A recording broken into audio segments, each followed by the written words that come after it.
We will now discuss the Surangama Sutra. Here, the so-called Matangi woman, using the Savikas or Samkhya's, is an organization or a group belonging to the heretical path, the deviant path. They know how to chant the Brahman mantras or spells. We know in India there are mantras belonging to the Buddhas, to the Bodhisattvas, to the protectors. Many have mantras, and also the heavens or heavenly beings have mantras.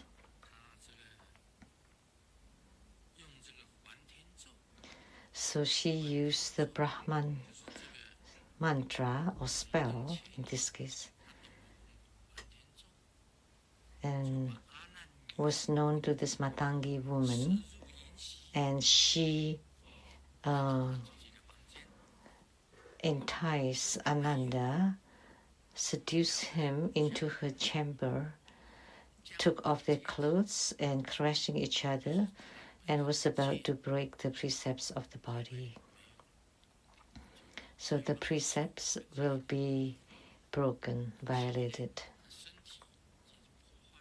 and the body would be broken.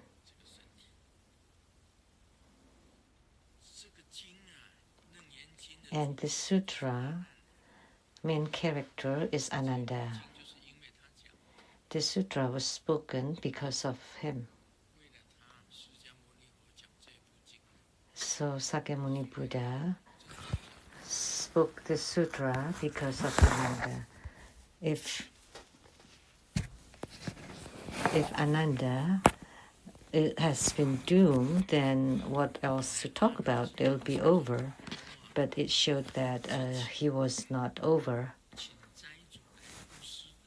So he was taking the alms bowl, asking for alms from the donor, but now it turned out to be Ananda giving alms to that woman. So that was very severe. It was very bad. So continuing, the Tathagata knew instantly about this and immediately returned to his place. So although Sakyamuni Buddha was receiving the dinner offering by the king Prasenajit, but instantly he knew.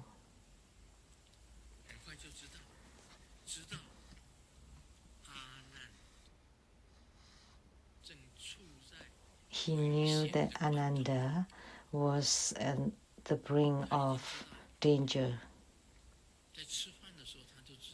So when dining, he knew instantly already. So such a transcendent power was belonging to the Buddha, Tathagata, world honored one, meaning the guru honored by the world, would have this transcendent power of knowing others or knowing others' minds. And in Taoism, it's called sudden impulse. Like written in the investiture of the gods. Let me just give an example. The Taoist immortal or true man was the master of nature, and all of a sudden he had this sudden impulse. And what's going on? There must be something going on. So he did the divination, and his disciple, Nacha, was encountering a problem. So this Tai master knew. In Taoism, it's called the sudden impulse or spontaneous instinct. And in Buddhism, it's called the transcendent power of knowing others or others' minds. because Ananda was the Buddha's attendant, and he could feel it and then observe and knew that Ananda was in danger, and he knew what was going on. So that was the transcendent power of Sakyamuni Buddha.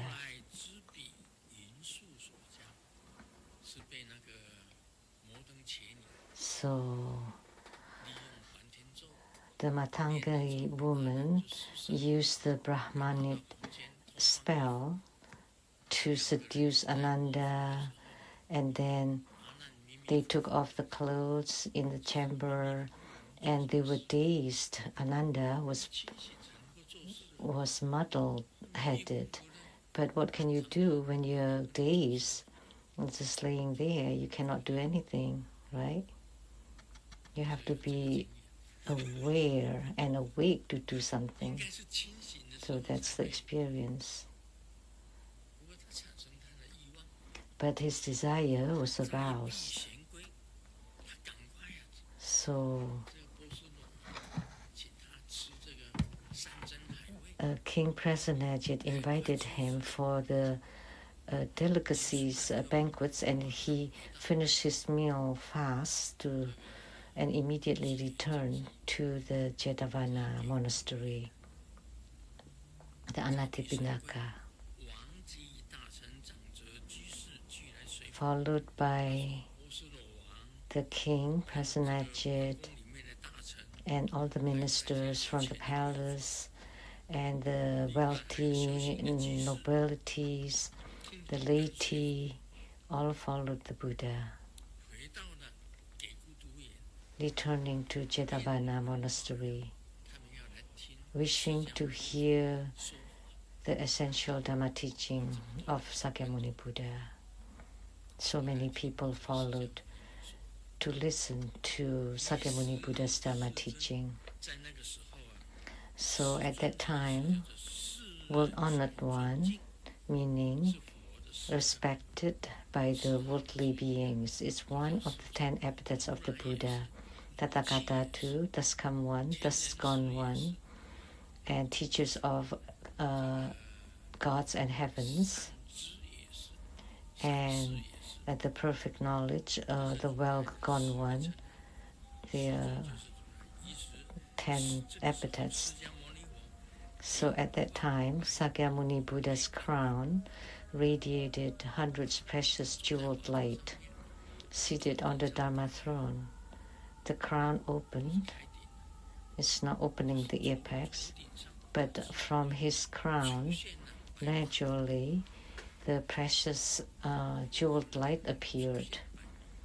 The Buddha had such a power, ability to radiate all different colors, a very brilliant, bright light on his crown. And at the center of this precious light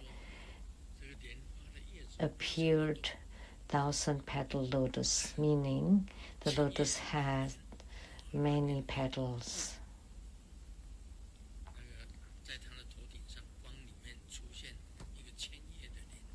So above his crown, amidst the lights, the lotus appeared. And on it, there was an emanation body of Sakyamuni Buddha. At first, there were 3 bodies or 3 kayas. One is Dharmakaya, one is Sambhogakaya, and one is Nirmanakaya. And some people also call it transformation bodies for Nirmanakaya. So Sakyamuni Buddha emanated another body. Originally, there were 3 bodies, Dharmakaya, Sambhogakaya, Nirmanakaya, and Nirmanakaya is transformation bodies. So there was a Buddha seated on the precious jeweled lotus that was transformed or emanated by Sakyamuni Buddha, which is the same as the Buddha.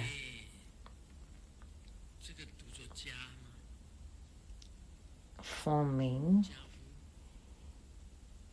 how do you pronounce this? full lotus posture. So seated with crossed legs like this, the soles of the feet facing up. So 2 feet crossed like this. The standard sitting posture of the Buddhas.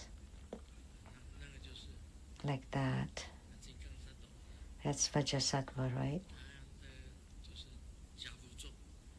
That's full lotus posture.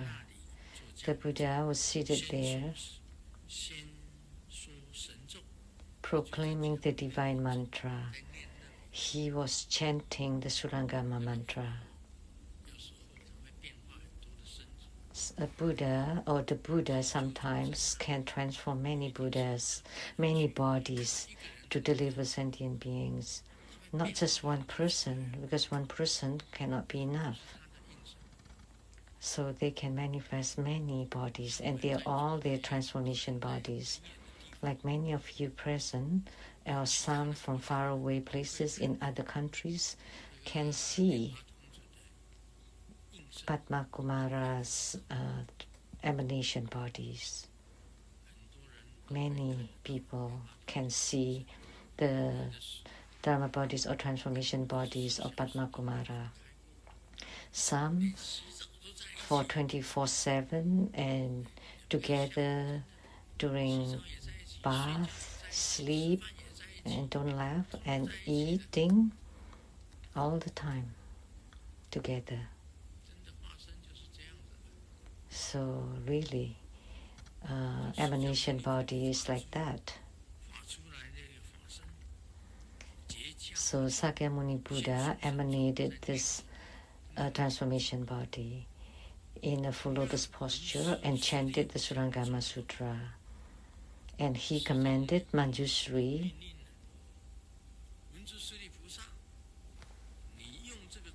take this mantra, use this mantra, and quickly save Ananda.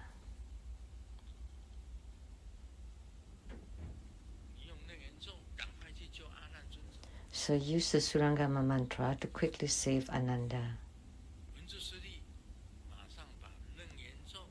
So Manjushri kept the mantra on him. How do you do that?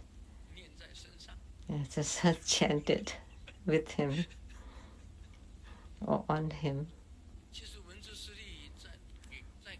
Actually, Manjushri was in Jetavana and Ananda was in a different city, very far away. And Manjushri was asked to go right away in a very short period of time because the other two were caressing each other, and that was a very urgent time, very critical time, and that will happen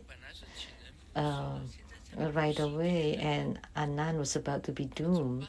He was asking for alms, but now he's giving alms. What can be done? So Manjushri was like the Monkey King, just performing somersaults. And then immediately he got there. Just in an instant, Manjushri arrived at where Ananda was. With that mantra, the Surangama mantra, chanted, then the Brahman spell was broken. And Ananda opened his eyes, awakened as if being poured cold water. What am I doing? How come I'm naked? Immediately he put on his clothes, and the evil spell was destroyed. So Manjushri was also incredible. Sakyamuni Buddha commanded to him to use Surangama mantra to save Ananda. And then Manjushri just jumped and somersaulted like the Monkey King and got there instantly. Once he arrived there, he chanted the mantra and broke the Brahman spell. And Ananda came back to his senses, and the evil spell was destroyed.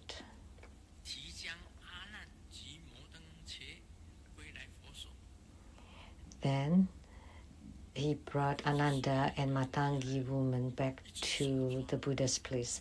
Manjusri was remarkable, one hand grabbing Ananda, the other hand grabbing Matangi woman, and then with the somersault, he returned to Jetavana. So Ananda and that prostitute were captured. That was commanded by Sakyamuni Buddha to do that. Manjusri Bodhisattva is a really great Bodhisattva. He's truly incredible. I've told this before during the summer retreat. Everyone is quiet and silent, cultivating spiritually. Only Manjusri's room was open, and there were many royal ladies coming in to ask for Dharma teaching from Manjusri. And there was the superintendent or manager, that was Mahakashyapa, and who said, Manjusri violated the rule. We want to expel him from the Sangha. He reported it to Sakyamuni Buddha. During the retreat, the summer retreat, he was visited by the queen, the concubines, royal ladies, all visited his room. What was he doing? So yucky. Manjusri is very yucky. He loves women.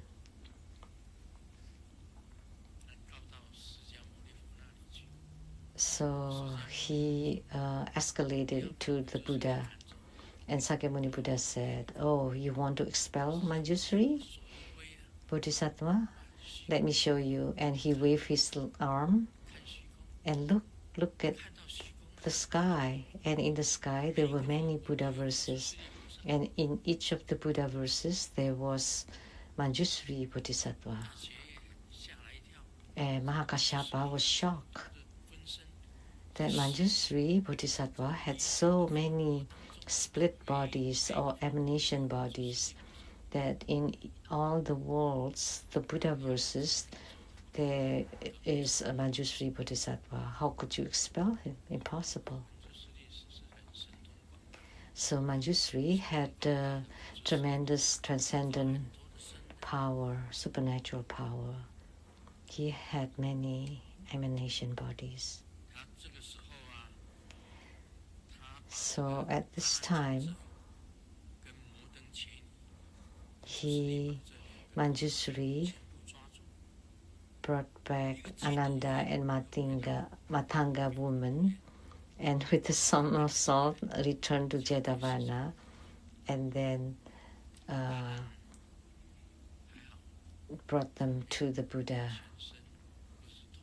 And good thing that Ananda was not naked. He was dressed. When Ananda met the Buddha, he prostrated with deep sorrow. He was crying really hard because he made a horrible mistake. He was almost doomed. He was about to give it all. So he made prostration with deep sorrow, tears flowing down his face. And he lamented that since he became Sakyamuni Buddha's attendant, he was just listening to the Buddha Dharma. He lamented that since he became Sakyamuni Buddha's attendant, he's just listening to the Buddha Dharma, to the Buddha's teaching, but have not developed the power of the path. He did not cultivate spiritually. He's just listening to the teaching without practicing it. So he had no power of the path or the power of meditation and wisdom. By having wisdom, you would be able to discern. By having meditative stability, then you would be stable and unaffected and unmoved, but you were moved. And you had no power, no mastery. And easily you were taken by a woman. So he had not enough power or mastery, and easily he was deluded by a woman. So at that time, Ananda earnestly requested the Buddha, saying that he was wrong, he was crying, not like the Chinese joke, crying, throwing tantrum, and hanging himself, but not the case. So he prayed to the Buddha that the Buddha can teach him or can speak on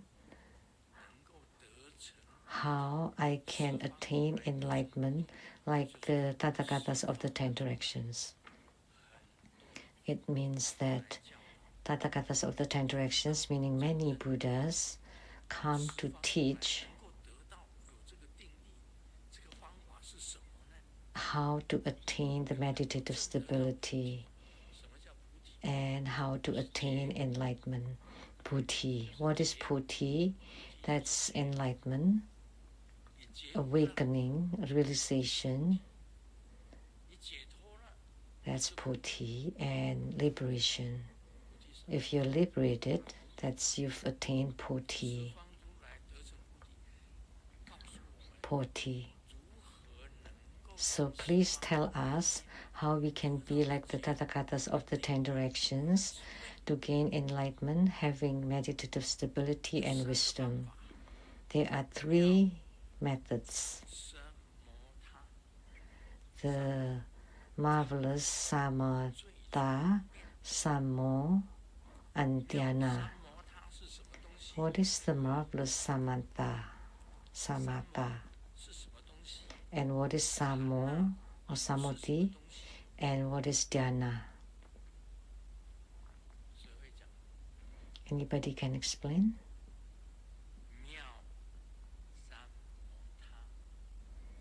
The marvelous samatha or wondrous samatha, and sammo or samadhi, and dhyana. What does this mean?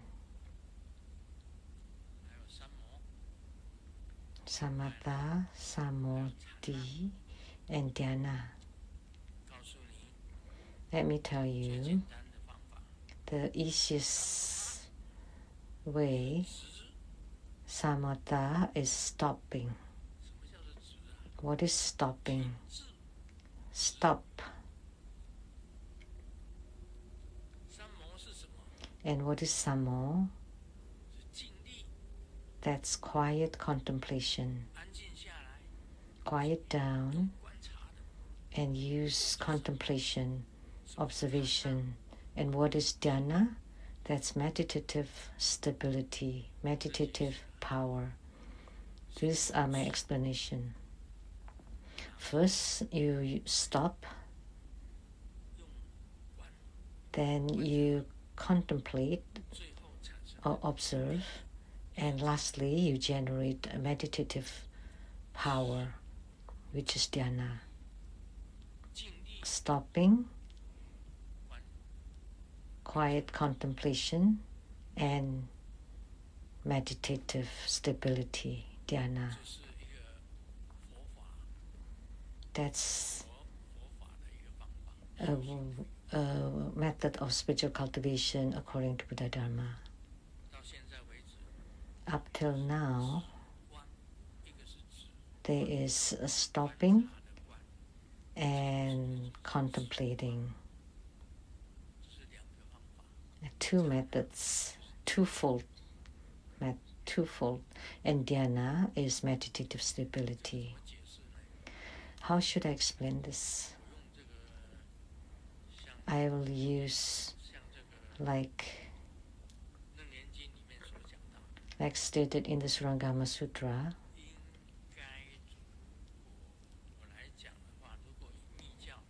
If I explain it using Tantayana, using the dual body practice, you would understand it clearer.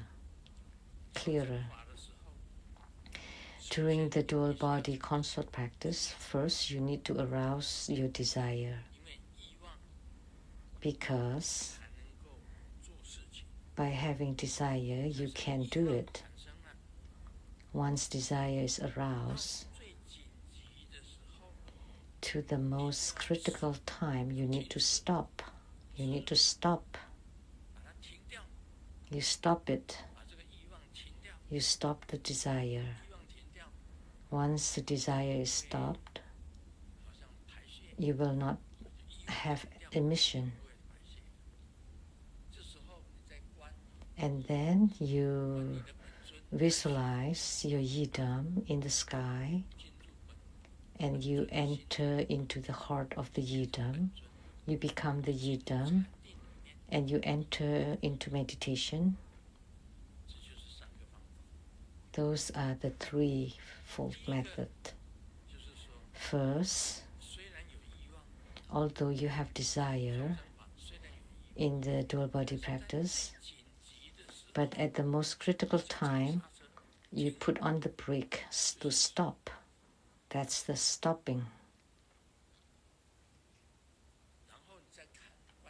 And then you visualize, contemplate the appearance of your yidam, which is purity, and you enter into the heart of the purity, and you become purified yourself, and the desire subsides.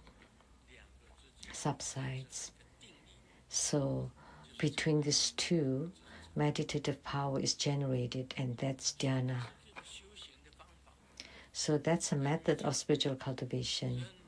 In Tantayana, anything, as stated in the Vimalakirti Sutra, rage, lust, and delusion are all considered pure and considered spiritual cultivation. Why is lust spiritual cultivation? Because when you have desire, you stop the desire and then transform it into visualization, and then you purify yourself and you generate meditative power. That's the method of spiritual cultivation through dual body practice. Now you can understand clearer. Otherwise, how do you connect this stopping, contemplating, and meditative power? So you have desire. At the critical time, you stop it.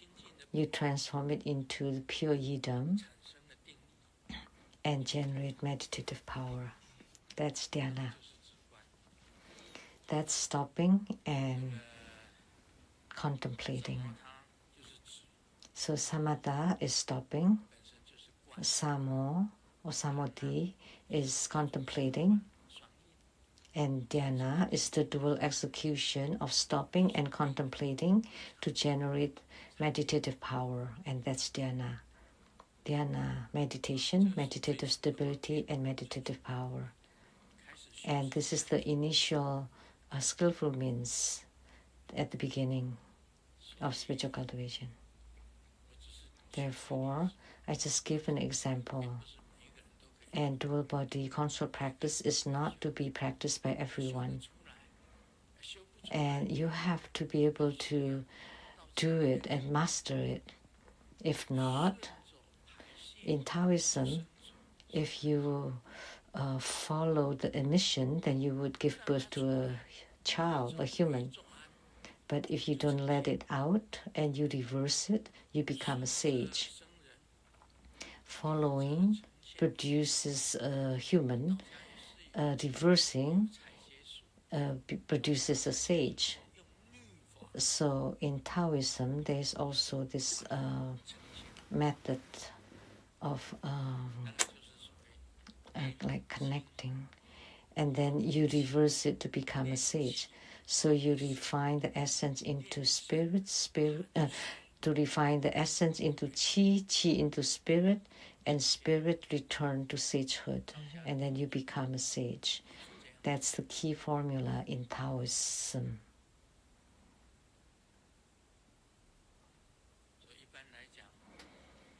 So generally speaking, mundane beings produces children. When a couple got married, be in union, and you following it, you produces a child, and if you reverse it, you become a sage. Why? Because you go against it. You will not produce a child. There is no emission, and you make use of this, and then you use inner fire to burn it, to transform it into chi, and chi becomes spirit, and the spirit returns to the source, and there is sagehood. That's the spiritual cultivation in Taoism. And Sakyamuni Buddha said, you have to stop, and contemplate or visualize. Then you would generate wisdom. You need to visualize and then meditate.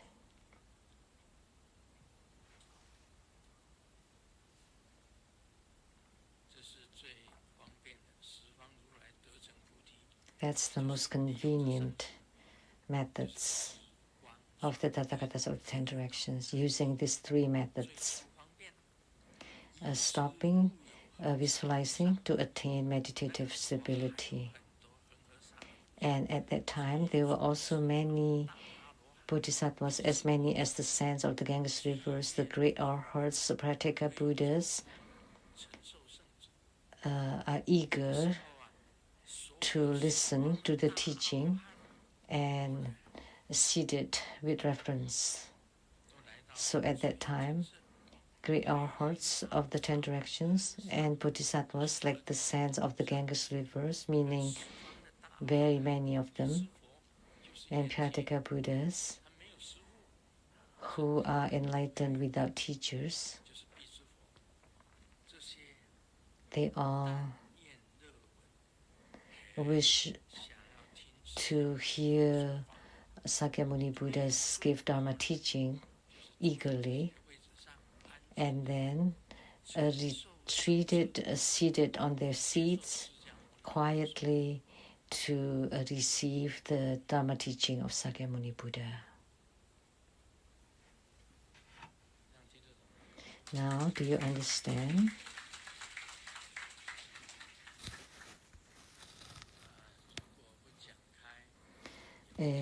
Had I not explained it openly, you would not know what is samatha, what is samadhi, and what is dhyana.